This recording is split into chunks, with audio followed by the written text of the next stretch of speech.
ছোট্ট একটি পুরীর দোকান। পুরিও ছোট ছোট, মাত্র ২ টাকা করে পুরীর পিস। কিন্তু এই ছোট দোকানে ছোট ছোট পুরি খেতে প্রতিদিন দোকানটিতে ভিড় জমান শত শত মানুষ। এমনকি লাইনে দাঁড়িয়েও সুস্বাদু এই পুরির অর্ডার দিতে হয়। বিভিন্ন জায়গায় অনেক পুরি বানায়, অনেক পুরি আমরা খাইছি।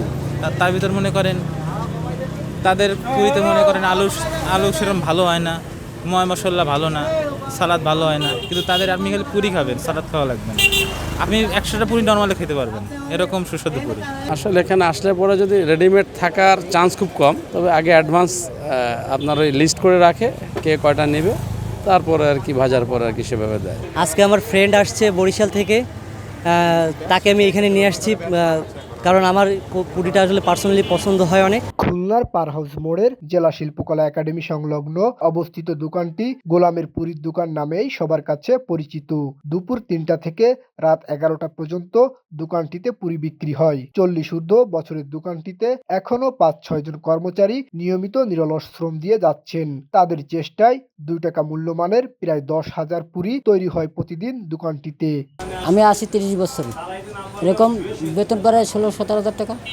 সকাল দিয়ে আমাকে তো বাসে করা লাগে, গোসল লাগে, আবার বিকাল ৩টার দিকে আসি, রাত ১১টা-১২টা আমার ছুটি নাই। ওই যখন ঈদের সময় ছুটি, রোজায় ছুটি। সেই ১৯৮২ সাল থেকেই এখানে পুরি বিক্রি হচ্ছে। শুরুতে ৮ আনায় পুরি পাওয়া গেলেও পরবর্তীতে ১ টাকা পিস পুরিও বিক্রি হয়েছে দীর্ঘ বছর। কিন্তু কাঁচামাল সহ সকল পণ্যের দাম বৃদ্ধি পাওয়ায় এখন পুরির মূল্য হয়েছে ২ টাকা করে।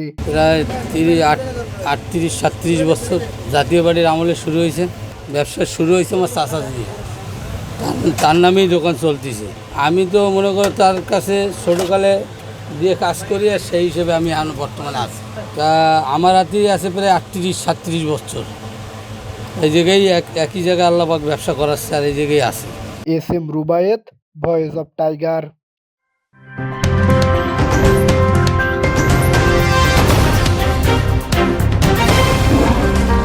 Voice of Tiger.